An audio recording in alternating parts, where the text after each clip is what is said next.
식사들 하셨습니까?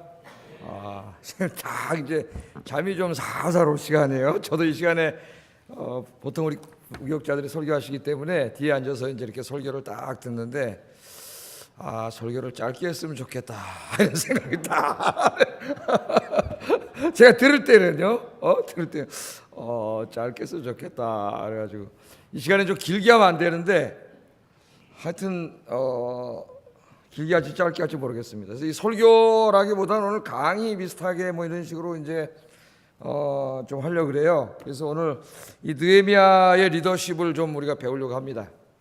뭐 전체 다 살펴볼 수는 없고 이 말씀 중심으로 해가지고 우리가 다 하나님 세워놓으신 직분자고 또 일을 맡기신 사역자이기 때문에 이걸 잘 감당해야 되는데 하나 역할 모델을 오늘 느헤미야로 이렇게 세워봤어요. 그래서 좀 우리가 생각해 보려고 합니다.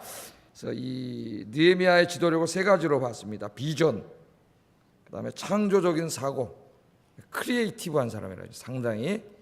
그다음에 마지막에는 소통. 자기만 혼자 비전을 갖고 있으면 뭐해? 함께 일을 하는 사람들이 가슴에 불을 질러야지. 이게 이제 소통이죠. 비전을 통해 가지고 다 이 불이 붙어야지. 나 혼자 물 붙으면은 뭐 금방 꺼져버리죠. 따라오질 않는데 어떻게 해요? 세 가지가 리더에게 중요하고 여기 오신 이제 주의 일을 하는 분들에게 중요하다 이렇게 생각을 좀 해봤습니다. 자, 느헤미야는 원래 직업이 뭐예요? 왕의 비서관이죠. 술관원. 아마 연회를 베풀고 뭐 이런 일을 하는 지금으로 말하는 장관급 정도 되는 이 페르시아 왕의 이 비서관입니다. 비서관.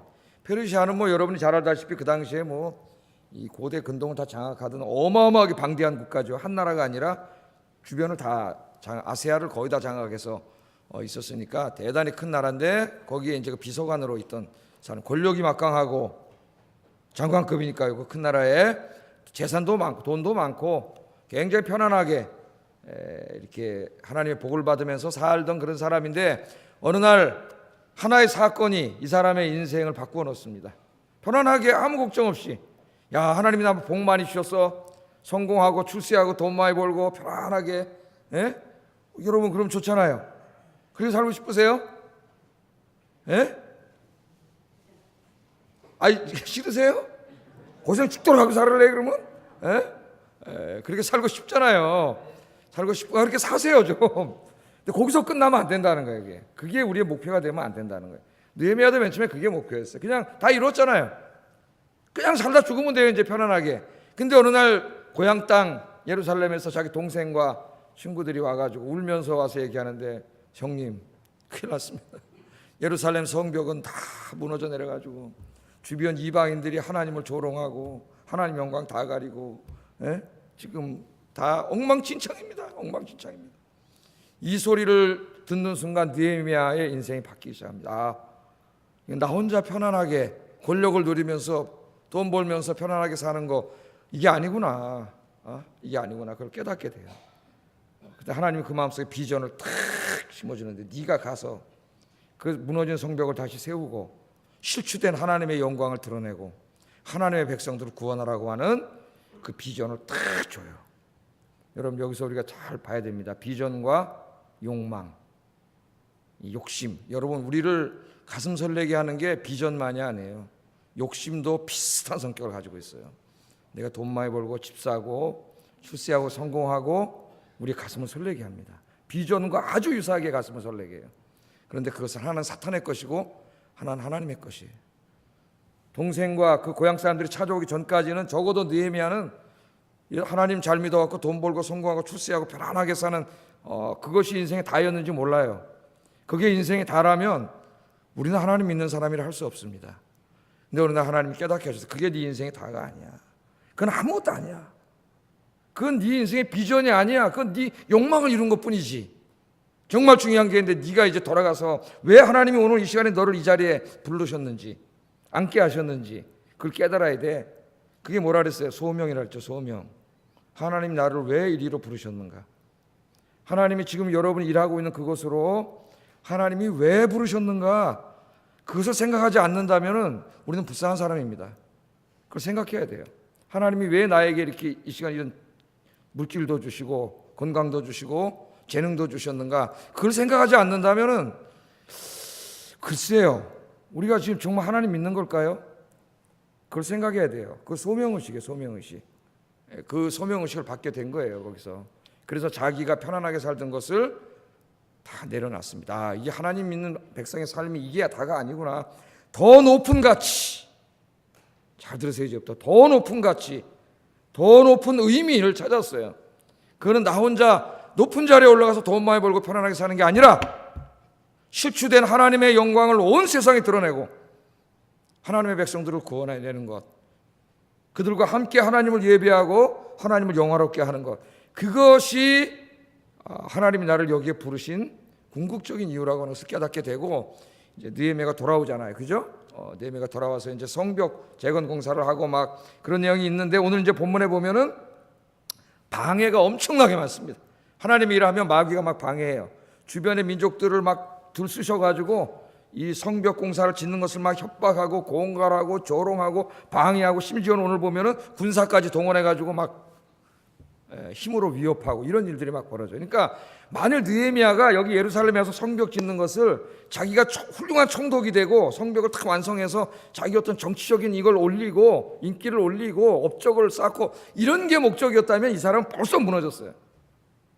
그런 것이 그 욕망이죠. 그런 게 만약에 자기 인생의 목적이었다면 이런 반대에 부딪혀서 당장 포기하고 갔습니다. 근데 이 느헤미야가 왜 이거 포기하지 않고 끝까지 쓰러지지 않고 이 성벽을 졌느냐?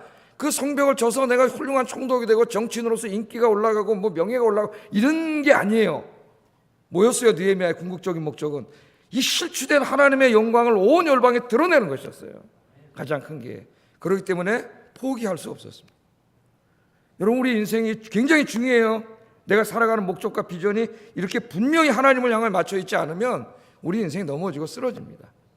그래서 오늘 이것을 통해서 이러한 집요한 방해에도 불구하고 느헤미야가 이런 비전을 가졌기 때문에 승리할 수 있었음을 우리가 살펴보면서 느헤미야의 리더십을 좀 배우려고 하는데, 첫 번째 이제 먼저 공부하기 전에 하나님의 사람은 하나님의 일을 할 때, 여러분 인생을 살 때도 마찬가지, 제일 중요한 거는 내가 가진 자원이 아니라 하나님의 도우심이에요. 하나님의 도우심. 그래서 기도하지 않으면 할 수 없습니다. 기도.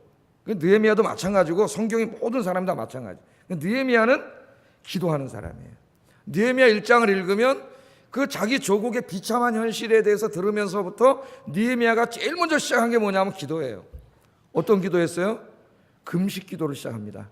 자기 민족의 안타까움과 하나님의 영광이 가리워지고 하나님의 영광이 실추된 것을 안타깝게 여기면서 금식으로, 그 비전을 가지고 금식으로 기도하기 시작해요. 그래서 느헤미야를 읽으면은 그의 훌륭한 점들이 굉장히 많지만 가장 훌륭한 점은 이 사람은 기도하는 사람이라는 거예요. 기도하는 사람. 그래서 하나님은 기도하는 사람을 붙잡고 일하시고요.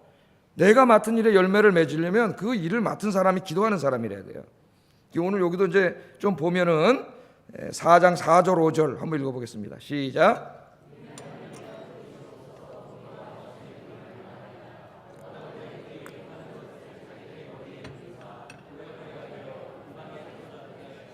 주 앞에서 그들의 악을 덮어두지 마시며 그들의 죄를 도말하지 마옵소서. 막 주변에서 공갈하고 협박하고 심지어는 막 주변 민족도 군대를 동원해서 연합군을 형성해서 쳐들어오는 거죠. 못 짓게 하고 막 그럴 때 이 느헤미야가 뭐 하냐면은 제일 먼저 무릎 꿇고 기도합니다. 하나님 앞에.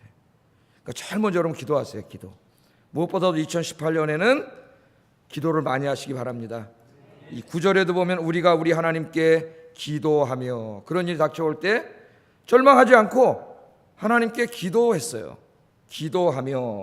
또 15절에도 보면 우리의 대적이 우리가 그들의 의도를 눈치챘음을 들으니라 하나님이 그들의 꾀를 파하셨으므로, 이렇게 나와요. 느헤미야가 기도했더니 어떤 일이 벌어졌어요? 하나님이 그들의 꾀를 패하셨어요.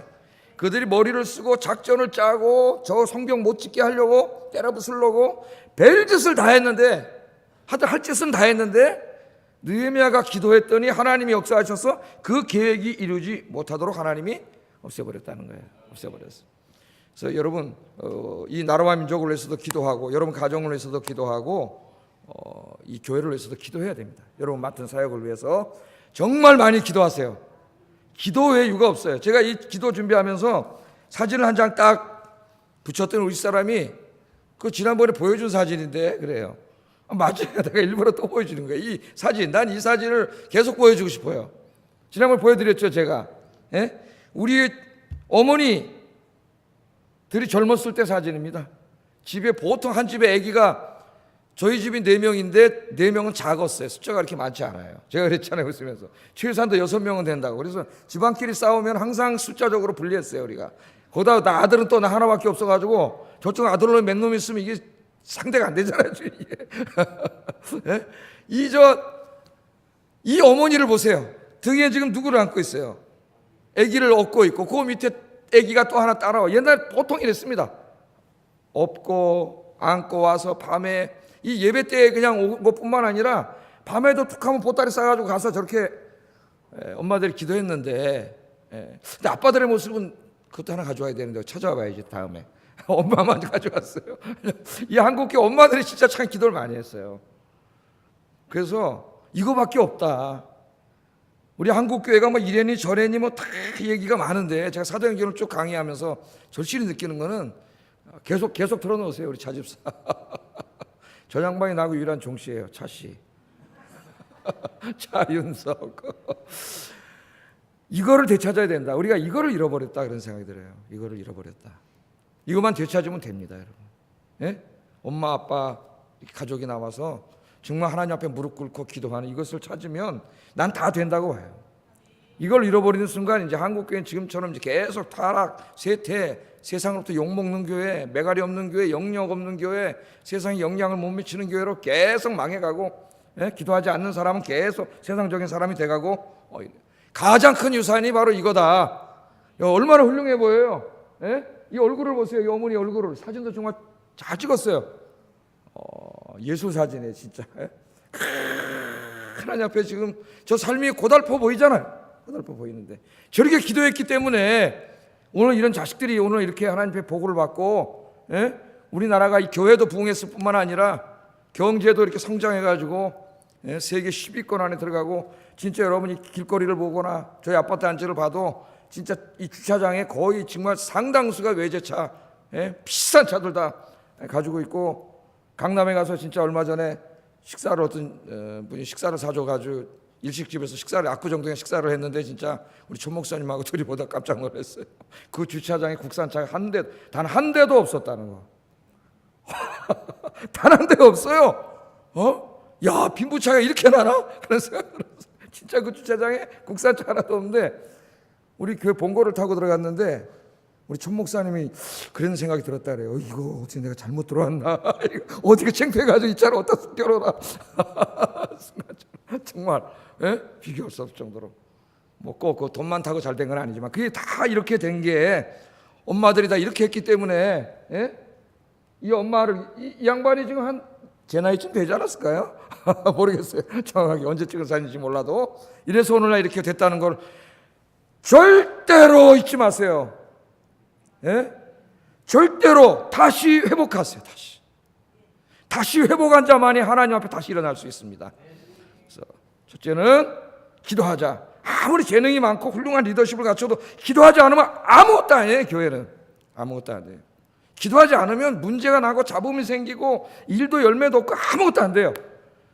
그래서 우리 재직자, 우리 사역자 예배 드리면서 오늘 여러분 맡은 사역을 놓고 일을 놓고 여기 구역장들이 많이 계신데 구역장, 구역, 이 성가대 이런 걸 딱 놓고 정말 간절하게 기도하시는 여러분 되기를 주의 이름으로 축복합니다.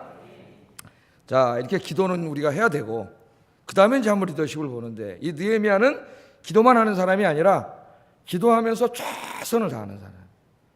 그러니까 최선을 다해야 돼요. 최선을. 하나님이 맡겨진 일들을 조금이라도 더 잘하고 조금이라도 더 열매를 맺게 하기 위해서 정말 최선을 다해야 됩니다. 하나님이라는 최선을 다해야 돼요. 느헤미야는 어떤 지도자였느냐? 제가 어떤 책과 연계해서 이제 이렇게 좀 분석을 해봤는데, 첫째는 분명한 비전을 가진 욕망, 자기 욕심. 정치인으로서 그런 맨날 여론조사해가지고 몇 프로 지지자 있다고 하는 게 아니고 정말 나라와 민족을 위해서 일하는, 하나님의 영광을 위해서 일하는 그런 지도자로서 분명한 비전을 가지고 있었고, 두 번째는 자기가 하는 일을 그냥 답습하는 사람이 아니라 늘 새로운 방식을 추구하고 하는 굉장히 이 우리말로 창조적인 크리에이티브한 그런 지도자였고, 셋째는 아까 제가 말씀했듯이 자기가 가지고 있는 불타는 비전을 자기 혼자만이 갖고 있는 게 아니라 자기와 함께 일하는 사람들의 가슴 속에 불질러 줄 수 있는 그런 지도자였다. 그 세 가지에 좀 한번 초점을 맞춰 보겠어요. 그래서 얼마 전에 우리 조선일보 경제 섹션 편집장을 맡고 있는 이지훈이라고 하는 기자가 쓴 책 중에 다 여기에 맞는 책이 있는데, 혼창통이라는 책. 혼창통. 혼, 예? 창은 창조한다는 말이죠. 통은 통한다는 말이죠. 혼창통, 이런 책을 썼습니다. 혼창통. 이 책은 삼성경제연구소가 CEO들이 여름휴가를 갈 때 반드시 가지고 가서 읽어야 할 책으로 선정했던 책이에요. 베스트셀러가 됐습니다. CEO들은 여름휴가 때 가서 놀지 말고 반드시 이 책을 읽어라. 여러분도 반드시 한번 읽어보세요. 시간이 있으면. 뭐 신앙서적은 아닙니다.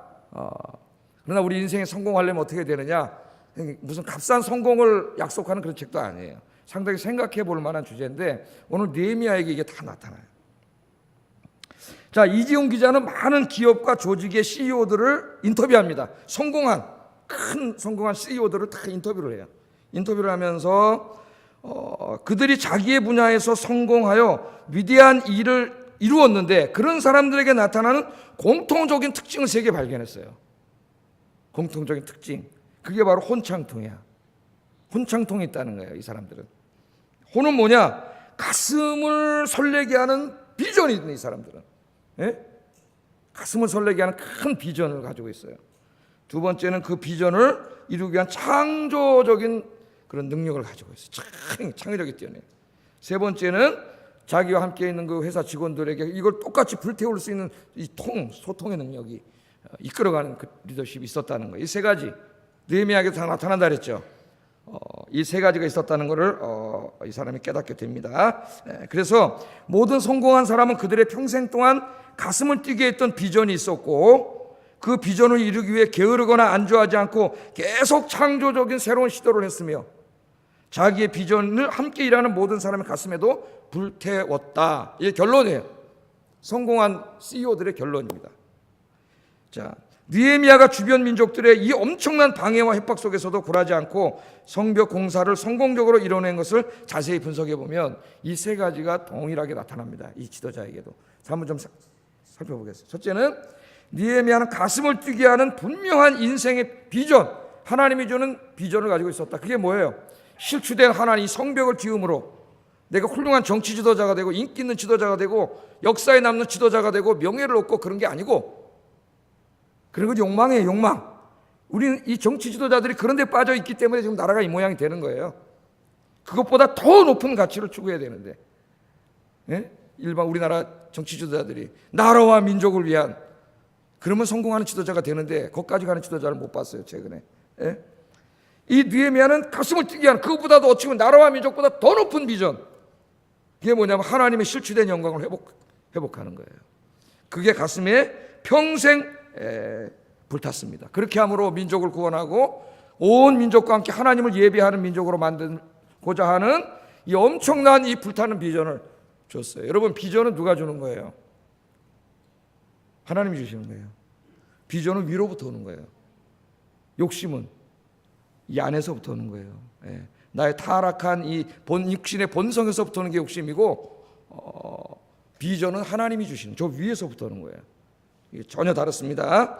자, 그래서 느헤미야가 이 일을 시작을 했는데, 이 혼창통이라는 책에 보면은 이 두 부류의 사람을 비교해요. 이 사람이 두 부류의 사람, 잘 보세요. 여러분 어떤 사람인지.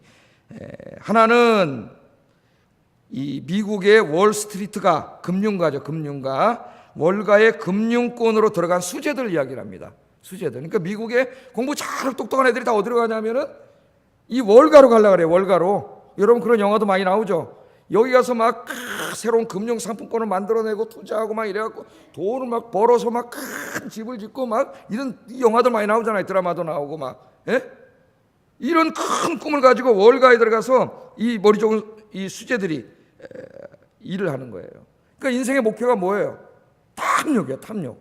자기 탐욕을 만족시키는 게, 이 머리 좋은 친구들이 거기 가서 고작 아는 게 돈 많이 벌어가지고, 남이 어떻게 되든 말든 돈 많이 벌어가지고 이걸로 나 혼자 부자 되고 잘 살아야 되겠다, 이런 생각을 가지고, 이런 욕망에 사로잡혀서 월가로 들어가가지고 막 새로운 금융 상품권을 만들어낸 거, 주택 모기지를 갖다가 또 이거 펀드로 해서 막 만들고 이러다가 뭐가 왔어요? 미국 경제가 폭삭망해버렸어.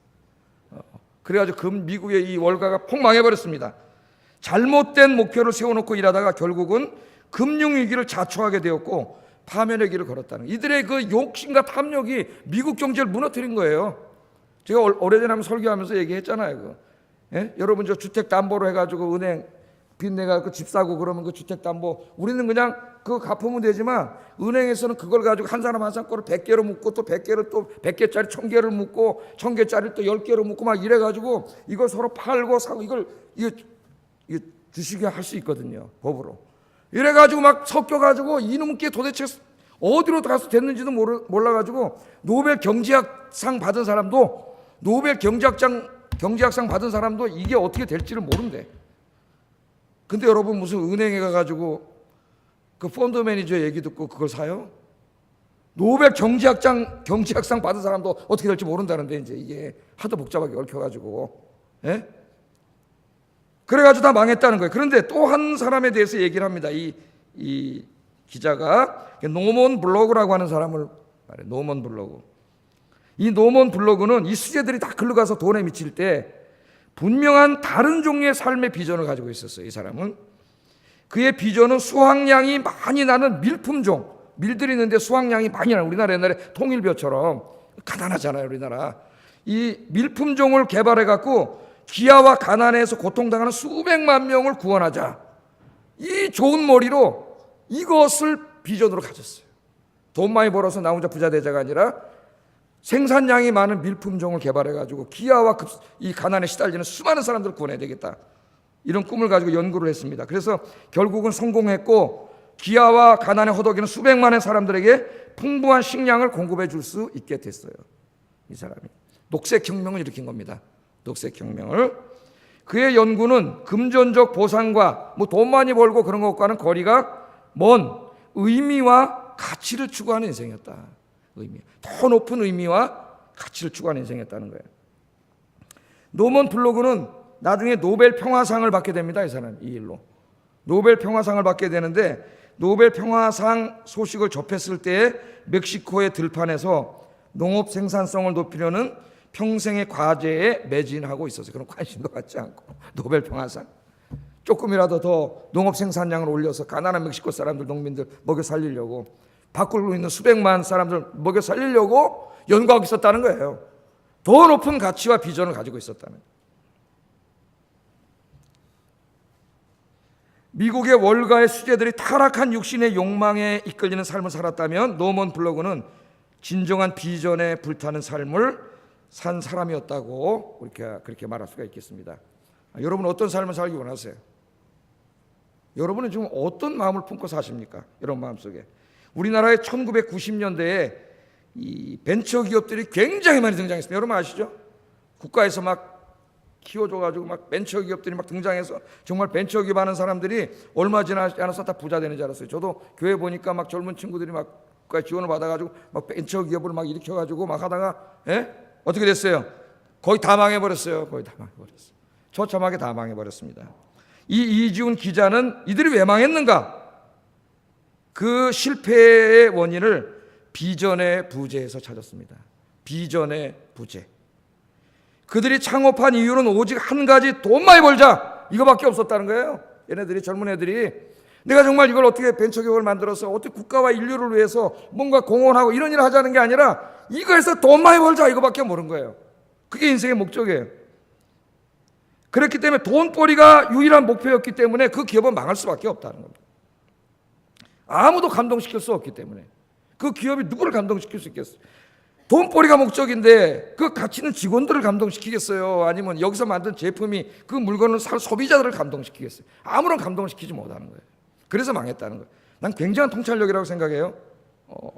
모두가 돈 많이 벌려고 지금 막 뭘 하려고 하는데 돈 많이 버는 게 목적일 때는 반드시 망합니다, 여러분. 그러셔야 돼요. 더 높은 비전과 숭고한 가치를 찾아야 돼요. 제가요, 여러분 졸리실까봐 광고 하나 보여드리겠습니다. 광고. 이 광고 잘 보세요.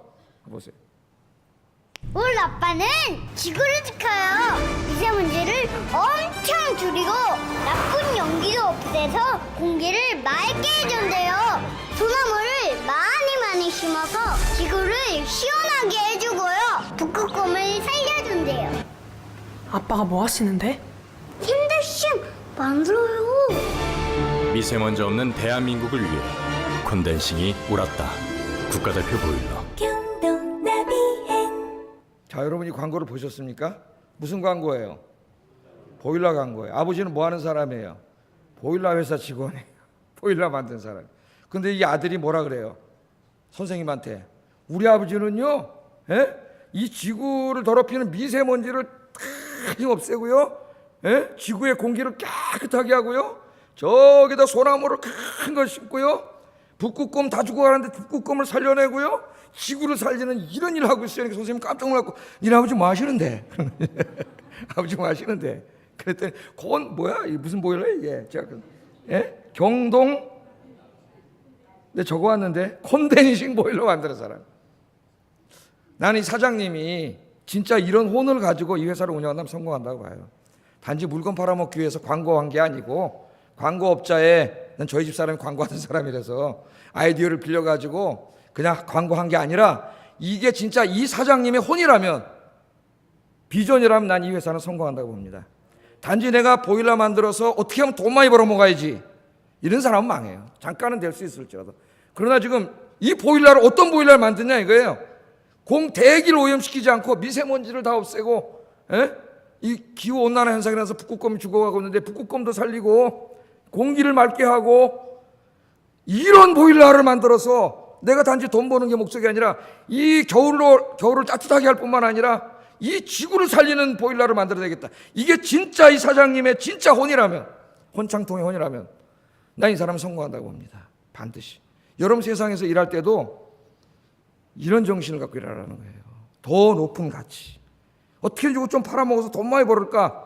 어떻게 소비자들 좀 잘 꼬셔가지고 돈 많이 벌으면, 이렇게 하면 망한다 이거예요. 정말 그거보다 기업인이라 할지라도 더 한 단계 높은 가치를 가지고 하면 여기는 감동이 있고 스토리가 있잖아요. 난 이 아이가 아버지를 얼마나 자랑스럽게 여기냐 이게. 지금 우리 아버지가 보일러 회사 직원이 아니고 지금 얘는 어떻게 알고 있어요? 지금 이 지구를 살리는, 정말 그런 회사를 만들고 그런 제품을 만들고, 여러분 세상에는 그런 뭐 식당을 하든 뭘 하든 그런 생각을 한다면, 여러분 식당을 이렇게 잘 보세요. 저는 이렇게 식당을 보는데 6시 내 고향 뭐 그런 거 이렇게 보다 보면은 아줌마 할머니들이 오랜 식당을 하면서 계속 몇십 년 하면서 돈 많이 벌게 하는 할머니들이 있어요. 근데 이 할머니들 얘기를 들어보세요. 식당 한 얘기를 들어보면은 뭐 다른 거 있어? 그 당시에 다 어려워서 밥 한 끼 먹기 어려웠어요. 그래서 나도 먹고 살아야 되겠지만은 따끈한 밥 한 끼 국 한 그릇 해가지고 열심히 일하는 사람들 이거 한 그릇 먹이겠다고 하는 그런 마음으로 내가 식당 한 거야. 다 이런 얘기합니다. 성공한 아줌마들은, 1, 2년에 문 닫은 아줌마들은 요거 해서 어떻게 좀 아끼고 고춧가루 나쁜 거 좀 쓰고 이래가지고, 이런 사람은 다 망해버리는 거예요. 이 성공한 아줌마는 그냥 하나의 시골 아줌마가, 그냥 가난한 아줌마지만 이 안에 진짜 굉장한 경영가예요. 사실은 비전을 가지고 있는 아줌마예요. 소박할지 모르지만은 내가 다 어렵게 사는데 나도 먹고 살아야 되지만 저 가난하게 사는 사람들 열심히 일하는데 따끈한 밥 한 그릇 맛있게 해줘야 되겠다. 그러니까 이문이 좀 안 남아도 좋은 양념 쓰고 정성을 다해서 가족 먹여 살리듯이 그렇게 했더니 몇십 년 잘 된 거예요. 이게 이해가 되시죠? 어떤 혼을 가지고 있느냐가 그 사람의 성패를 좌우한다는 거예요. 우리가 이것을 깨달아야 됩니다. 우리 그리스도인들에게는 내가 왜 일을 하는지에 대한 큰 비전이 있어야 돼. 이 혼이 있어야 돼. 단지 돈 많이 벌고 잘 살고 편안하고 이러면 벌써 끝이에요. 끝.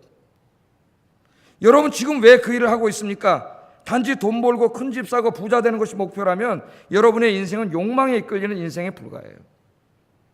하나님하고는 아무 상관없는 인생입니다.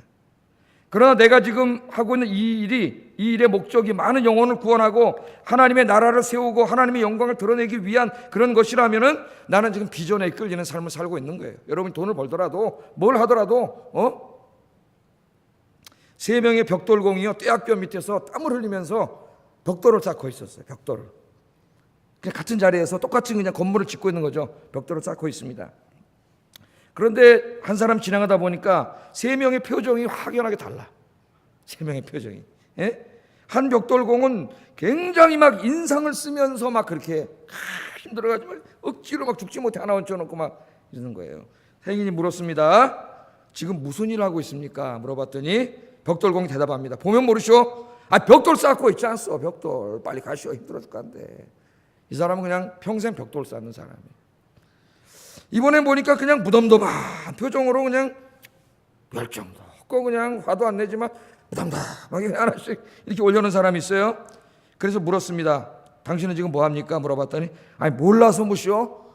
돈 벌고 있잖아. 돈 목구멍이 포도청 해가지고 먹고 살려고 돈 벌고 있지 않소. 그러면서 그냥 하나씩 이렇게 얹혀놨더라. 근데 세 번째 사람을 보니까 굉장히 기쁘고 즐겁고 웃으면서 그렇게 일을 하는 거예요. 똑같은 일을 세 명이 옆에서 하고 있는데 당신은 뭐 하십니까? 물어봤더니 그가 말하기를 저는 지금 이 하나님의 아름다운 교회를 짓고 있습니다. 교회를 짓고 있습니다. 같은 벽돌공이었지만 자기가 하는 일의 의미와 비전을 가지고 있는 사람은 자신의 삶과 일에 대한 태도가 전혀 달랐다는 거예요. 그는 단지 노동을 하는 사람이 아니었습니다. 단지 돈을 벌고 있는 사람이 아니었습니다. 그는 지금 하나님의 집을 짓는 이 세상에서 가장 성스러운 일을 하고 있는 사람이에요. 자기는 그런 비전을 가지고 그 벽돌을 얹어놓는 거예요. 이 사람은 행복할까요? 불행할까요? 똑같이 세 명이 벽돌 쌓고 있는데 죽지 못해 쌉니다. 이 사람은 얼마나 불행할까요? 똑같은 벽돌 하나 얹어놓더라도 나는 지금 거룩한 하나님의 성전을 짓고 있다는 그런 비전을 가지고 쌓은 사람은 행복한 사람이에요. 여러분의 인생이 이렇게 행복한 인생이 되기를 주의 이름으로 축복합니다. 여러분 물어보세요. 나는 지금 왜 일을 하고 있는가? 물어보세요. 여러분에게 왜 그 일을 하고 있죠? 그 일을 하고 있는 여러분의 혼은 뭡니까? 단지 먹고 살기 위한 겁니까? 돈 많이 벌기 위한 겁니까? 그렇지 않게 되기를 주의 이름으로 축복합니다. 오늘부터 기도하세요. 여러분이 하게 하신 그 일을 통해서 하나님이 주신 비전을 찾으세요. 더 높고 숭고한 가치를 찾으세요. 그러면 그 일이 내일부터 당장 달라지고 여러분 인생을 바라보는 여러분이 행복해지고 여러분이 하는 일이 기뻐지고 즐거워지고 더 많은 열매가 맺혀질 거예요.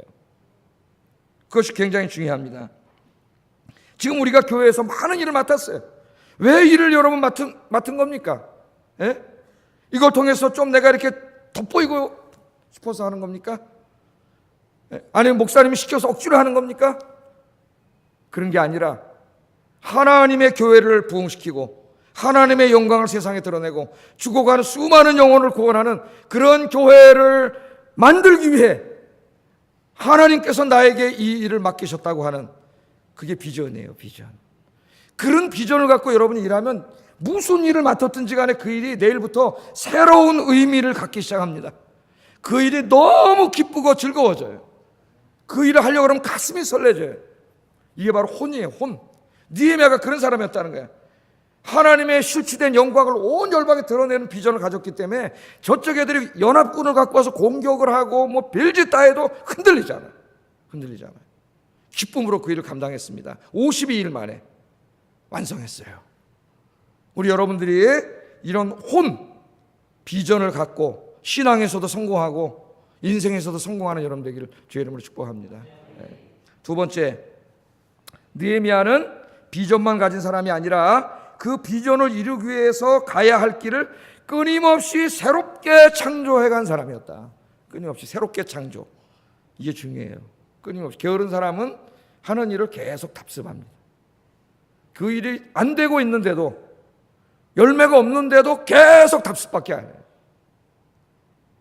그러나 성공하는 사람은 왜 안 되는지를 돌아보고 새로운 방안을 모색해요. 발상의 전환을 하는 거예요. 우리 교육자들하고 이제 두 번째 주에 발상의 전환에 대해서 얘기를 했어요. 발상의 전환에 대해서. 오늘 이 말씀을 보십시오. 느헤미야는 처음에는 성벽을 짓기 위해 조직을 만들었어요. 효과적으로 인원을 배치합니다. 될 수 있는 대로 집에서 가깝게 일터를 배치했어요. 느헤미야. 이 굉장히 효율적인 사람이에요, 이 사람이. 그런데 산발랏의 방해로 상황이 달라지니까요. 바꿉니다. 옛 방법만 고수하지 않고 새로운 상황에 적응하기 위하여 즉시 조직을 개편하고 방법을 바꿔가요. 오늘 본문에 그런 것들이 나와요. 그런 걸 여러분 잘 읽으실 줄 알아야 돼요. 본문에 보면 느헤미야는 자신의 수하들과 예루살렘 거민들을 언제라도 군대 체제로 바꿀 수 있도록 재편합니다. 왜? 군대로 위협을 하기 시작하니까 저쪽이. 일만 해서는 안 돼. 쳐들어오면 싸워야 돼. 그러니까 군대 체제로 바꿀 수 있도록 다시 조직을 재편해요. 우선 수족처럼 부리던 자신의 수하들을 두 팀으로 나누어서 한 팀은 성벽 공사에 투입시키고 한 팀은 무장을 시켜서 전쟁에 대비하도록 조직을 완전히 바꿉니다. 유대인들의 지도자 격인 민장들은 일반 백성과 느헤미야의 중간에 있게 하여서 언제든지 느헤미야의 명령이 효과적으로 전달되도록 그런 시스템을 갖추어요. 성을 건축하는 자와 짐을 나르는 자는 한 손으로 일을 하고 다른 한 손으로는 병기를 잡도록 했습니다. 그리고 나팔 쏘는 비상시에 언제든지 나팔을 불 수 있게 하는 장면들이 오늘 18절, 17절, 18절에 나와요. 그러니까 맨 처음에는 집에서 성벽을 짓는 거 효율성만 생각했기 때문에 집에서 가까운 쪽으로 배치를 시켰는데 이제 전쟁의 위협이 있으니까 이거 전부 군사 조직으로 재편을 해가지고 새롭게 다 만들어갔다는 거예요. 상황이 바뀜에 따라 옛 방식은 통하지 않습니다. 그러니까 진리는 변하지 않지만 그 진리가 적용되는 상황이 바뀌고 있기 때문에 본질이 변화하는 게 아니라 그 본질을 이루고자 하는 방식이 바뀌는 거예요. 여기서 이제 한 개인의 능력이 나오는 거죠. 그 크리에이티브한 느헤미야가 그것을 다 바꿔요. 그러니까 느헤미야의 굉장히 창의적인 정신이 돋보입니다. 여기에 보면은 우리도 옛날에 경제 개발도 해야 되고 나라도 지켜야 되고 북한으로부터 그래서 내세운 슬로건이 일하면서 싸우고 싸우면서 일하잖아요. 똑같아요. 느헤미야하고 일하면서 싸우고 싸우면서 일하자. 둘 다 해야 된다 우리가. 어떻게 해야든지 이 가난으로부터도 탈피해야 되고 저 북한의 남침으로부터 이 나라를 보호해야 되는데 어느 하나 중요하지 않은 게 없기 때문에 일하면서 싸우고 싸우면서 일해야 된다고 하는 그런 얘기를 합니다. 옛날에 그 박정희 대통령이 하도 가난할 때 아무것도 없잖아요. 뭐 하라 그러면 다 안 된다 그러는 거예요. 이래서 안 되고 저래서 안 되고 자원이 없고 인력이 없고 그러니까 박 대통령이 하는 말이 장관들 여보시오 안 된다고만 하지 말고 좀 될 방안을 좀 마련해 보시오. 그 유명한 말을 안 된다고만 하지 말고 그거 누가 몰라? 없는 거? 없는데 뭐 어떡하잖아. 한번 될 방안을 마련해 보라. 답답하니까 그런 얘기를 했어요. 그런 얘기. 자, 우리는 느헤미야를 통해서 비전을 가진 사람이 어떻게 일해야 되는가를 배우게 됩니다. 느헤미야는 꿈만 꾸는 사람이 아니라 꿈을 이루기 위해 철저히 계획하고 준비하는 사람이고 끊임없이 변하는 상황에 맞춰서 새로운 것을 창조해내는 그런 사람이었어요. 발상의 전환을 해야 되겠다. 그 제가 재밌는 얘기를 하나 해드릴게요. 여러분 어떻게 할지 한번 질문을 해보겠습니다. 발상의 전환. 우리 교육자들하고 제가 나눴던 얘기예요. 이 스님 얘기를 해서 미안합니다만 강의니까 스님 얘기를 하는데 중국의 이제 어떤 큰 회사에서 영업사원을 3명 꼽았어요. 3명이 이제 면접 우리나라도 굉장히 힘들잖아요. 지금 들어가기가 4번씩 면접하고 막 이러는데 그 면접을 해가지고 이제 딱 3명을 뽑았어요. 영업사원 3명을 뽑아서 이제 한 명을 뽑으려고 과제를 줬습니다. 이 사람들한테 빚을 하나 줬어요. 빚을 머리 빚는 빚. 그 빚을 주면서 저 큰 절에 가가지고 스님한테 이 빚을 좀 팔아오시오. 스님한테. 스님 머리카락이 있을까요? 없을까요? 자, 빚을 팔아오라는 거예요. 영업사원이잖아요. 영업사원. 예? 여기서 이제 창조적인 정신이 돋보이는 거예요. 자, 우리 조준영 기사님 어떻게 팔아오시겠어? 자, 한번 생각을 해보세요. 각자가 스님한테 가서 빚을 어떻게 팔 것인가? 머리카락은 없는데. 우리 교육자들에게도 동일한 과제를 내줬어요. 내가. 자, 어떻게 팔아올 거예요? 예? 임전도사 한번 팔아와봐. 옛날에 인터넷 쇼핑몰도 한번 해봤으니까 팔아와봐. 예? 어떻게 팔게? 그 3명을 보냈어요. 그 3명이 돌아왔습니다. 물어보는 거예요. 이제 면접관들이. A라는 사람 당신은 몇 개 팔았어요? 아, 나 1개 팔았습니다. 와, 그것도 깜짝 놀랐어요. 1개? 팔았어요? 정말로? 이 사람 뽑아야 되겠다? 에? 아니 어떻게 팔았어? 그러니까 하는 말이 제가 이 빚을 가져가서 스님 딱 가가지고 가서 빚 좀 사세요. 그랬더니 스님이 떡 쳐다보니 이 양반이 누구 놀리나? 내 머리카락이 하나도 없는데 무슨 빚이 필요하다고. 야, 가져가시. 그래서 하나도 못 팔고 더덕 걸어 내려오는데 저 밑에 조그만 동자 스님이 한 번 올라오는데 머리가 괴로워서 끄적끄적하고 올라오더라고요. 요거다. 그래가지고 이 빚을 가서 야, 동자 스님 수행하다가 힘들 텐데 머리 괴로울 때 이 빚으로 빚으시오. 그랬더니 동자 스님 좋네요. 돈주가 하나 샀다는 거예요. 하나 팔아왔어요. 하나. 머리를 빚는다는 발상에서 묶여있으면 팔 수가 없어요. 괴로운 데를 긁어라. 머리를 발상의 전환을 한 거예요. 하나 팔아왔어요. 이 사람 뽑으려고 그러는데 그래도 한번 이 사람 물어보자. B라는 사람 물어봤어요. 당신은 몇 개 팔았어요? 나 10개 팔았습니다. 깜짝 놀랐어요. 어떻게 10개를 팔았어? 그때 이 사람이 하는 말이, 제가 그날 역시 스님에게 가서 팔으라 그랬더니 안 사더라는 거예요. 머리카락이 없다고. 그래서 내려오는데 그날 바람이 막 불어가지고 불공들이러 오는 그 불신자들 그 머리카락이 막 날리더라는 거야. 그래서 자기가 거기서 딱 힌트를 얻었다는 거예요. 그래서 찾아가가지고, 여보시오 스님, 당신 부처님한테 불공들이러 와가지고 이렇게 오는데 머리카락이 막 다 사한발 해갖고 하면 되겠습니까? 당신이 빚지 말고 이 신도들 머리 빗겨주는데 이 쓰시오. 그랬더니 그 공감대가 형성돼가지고 10개를 사서 딱 빗질을 해놓더라는 거예요. 예? 10개. 그치 팔아먹었잖아요. 발상의 전환 어디로 바꿨어요? 스님이 아니라 불공들이 온 사람을 바꿔. 10개. 이 사람 뽑아야 되겠다. 예? 내가 사장이라도 그 사람 뽑을 것 같아요. 그 마지막으로 그럼 C라는 사람에게 물어봐. 당신은 몇 개 팔았어요? 나는 1000개 팔았습니다. 하는 거예요. 1000개 어떻게 팔았을까? 1000개. 누가 뽑힐까요? 1000개 뽑히겠지. 난 3명 다 뽑겠어. 1000개? 어떻게 1000개 팔았습니까? 그랬더니 제가 갔더니 역시 스님이 거절해가지고 딱 내려온다 보니까 불신자들이 많이 올라오는데 이게 생각이 나더라는 거예요. 부처님의 공덕을 중요시 여기잖아요, 그 사람은. 그래서 가서 자기가 얘기했다는 거예요. 이 신도들이 와서 불공을 드릴 때 머리를 빗겨주세요. 스님이 한 번씩 머리를 쓱 빗겨주면서 이게 부처님의 공덕빛입니다. 그리고 주란, 그러면 굉장히 좋아할걸요. 신도들이 있다는 거예요. 절도 금방 부흥될걸요. 그 미신이 좀 있잖아요, 중국 사람, 우리나라 사람들이. 부처님이 준 공덕빛이 되는데 진짜 그래서 이 사람이 100개를 사더라는 거예요. 거기 딱 피리 꽂힌 거예요. 교회 부흥과, 교회가 아니구나 참, 절간 부흥과 합쳐가지고 100개를 사서 진짜 줬더니 부처님 공덕빛이라 그랬더니 너무 좋아해가지고 부족처럼 가져가가지고 신도들이 더 많아져가지고 900개를 더 주문했다는, 900개 더 달라고. 그래 1000개를 팔았다. 자, 여기서 여러분 중요한 게 뭐예요? 발상의 전환, 발상의 전환. 그래서 저에게도 계속 기도하고 있습니다, 제가. 발상의 전환, 크리에이티브한 발상의 전환.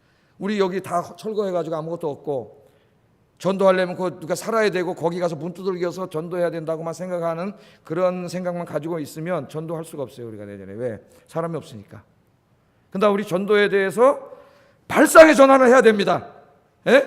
좀 이 지역을 넓히고 그게 뭔지 좀 여러분 아이디어를 한번 생각해 보세요. 아이디어를. 단지 부처님의 머리를 빗는 게 아니라 머리를 긁든지 신도들의 흙인 머리를 빗든지 공덕빛을 하든지 하여튼 뭔가 여러분이 하는 일에 있어서도 게으르지 말고 거기 위해서 기도를 하세요. 구역장님들이 계신데 그 구역을 좀 더 어떻게 재밌고 사람들이 오고 싶은 구역으로 만들기 위해서 뭔가 좀 기도를 하고 노력을 하고 좀 발상의 전환을 해보라. 맨날 그냥 모여서 똑같은 것만 하지 말고 좀 뭔가 한번 해보라 이거예요. 여러분 전도해. 다 마찬가지예요. 여러분 뭐 인생도 마찬가지예요. 인생도. 기도하면 하나님이 지혜를 주십니다. 이게 뭐냐면 창이에요. 창. 혼창. 성공한 사람들은 다 이 창이 있는 거예요. 창이. 여러분 이 창은 누가 주셔요? 기도하면 하나님이 주세요. 하나님. 기도하시면서 여러분 인생에도 신앙에도 이런 분이 되기를 주의 이름으로 축복합니다. 마지막으로는 통이에요. 통. 이 CEO들을 보니까 통이 있어요. 그건 뭐냐면 자기 혼자 이 지금 뭐가 만들고 뭐야 보일러 만들어 놓고 지금 저기 막 미세먼지를 없애고 공기를 정화시키고 북극곰을 살리고 자기 혼자 가슴에 불타면 이 사람들은 저 사장님이 보일러 만들어서 돈 벌어먹고 우리 노동력 착취하네 이렇게 생각하는 건 아무 의미가 없는 거죠. 이 불타는 비전을 저 사람들과 공유할 때 그럼 그 회사에 보일러 만들어 오는 사람들이 단순한 보일러공이 아니고 내가 이 지구를 살리는 일을 하고 있구나 이런 엄청난 의미를 갖게 될 때 여러분 그 보일러에서 얼마나 잘 될까요? 난 대박 난다고 생각합니다. 대박. 거기에 성공한다면. 제가 옛날에 사원 교육들 쭉 한 거 보니까 이 월트 디즈니랜드 사원 교육을 하는데요. 거기 사원을 뽑아가지고 맨 처음에 사원들이 들어갈 때는 다 그냥 여기 와서 이제 열심히 일하고 돈 벌어야지 월급 높게 받아야지 대기업에 와서 이러고 들어오는데 사원 교육을 딱 마치고 나가면 이들이 바뀌어요. 그 사원 교육이 얼마나 훌륭한지 여러분들이 여기 들어와서 일하는 건 단지 월급 많이 받기 위해서 들어온 게 아니고 여러분들은 지금 앞으로 미래 세대를 책임질 전 세계 디즈니랜드가 전 세계 다 있잖아요. 전 세계 어린이들의 교육을 위해서 가장 중요한 일을 하는 거라는 그런 교육을 시킵니다. 그래서 이 교육을 마치고 난 다음에 이 사람들은 전부가 그냥 이 디즈니 직원들은 그냥 돈 받고 월급쟁이가 아니에요. 앞으로 미래의 사회를 짊어지고 갈 그 미래의 주인들을 내가 지금 키우고 교육시킨다고 하는 이런 자부심, 그게 뭐예요? 의미예요, 의미. 그게 바로 의미예요, 의미. 돈 버느라고 하는 욕심이고 그게 비전이에요. 그런 비전을 갖고 일하니까 디즈니가 다 잘 되는 거예요. 그 디즈니 가보세요. 직원들이 얼마나 친절하고 애들에게 잘하는지. 그냥 월급 받기 위한 거면 귀찮아서 안 보는 데 가서 꼴밤도 한 대 때리고 이럴 수 있어요. 그러나 이 아이들을 미래 지도자로 키우겠다고 하는 비전에 불타는 사람은 절대 그런 짓 안 하죠. 주인이 보든 안 보든 사장이 보든 안 보든 얼마나 열심히 일을 하겠어요. 이 사람들이. 느헤미야는 그런 사람들입니다. 그래서 우리 여기 있는 직분자들이 자기 마음, 전도회 회장님도 계시고 구역장님도 계시고 장로님도 권사님들 선생님들 다 여기 계신데 하나님이 주신 나에게 주신 그런 비전을 여러분 이것들을 함께 나누세요. 기도로 함께 나누고 우리 구역이 이번에 이런 구역이 한번 돼보자 하나님 나에게 마음 주셨는데 우리 지금 2-3명 모여서 기도하지만 우리 한번 이런 꿈을 갖고 배가 운동하고 한번 이런 꿈을 가져보자. 전도해보자. 이 비전을 구역장님이 나눠주고 함께 기도하고 이렇게 하면은 놀라운 역사가 일어나요. 난 봤어요. 이걸 다른 교회에서 내가 사역하면서 구역장님들의 그런 작은 비전과 꿈이 엄청난 부흥과 이런 걸 일으키는 걸 봤습니다. 오늘 여기 오신 제가 설교보다 강의를 마치려고 그래요. 강의를 마치려고 그래요. 하나님께서 2018년도에도 우리에게 하나님의 교회를 맡기셨습니다. 그 일을 다 다양한 모습으로 우리가 맡았겠죠. 제일 먼저는 기도하는 사람이 되고 두 번째는 혼창통의 지도자가 돼서 많은 열매를 맺는 여러분들 되시기를 주의 이름으로 축복합니다. 우리 찬송 부르면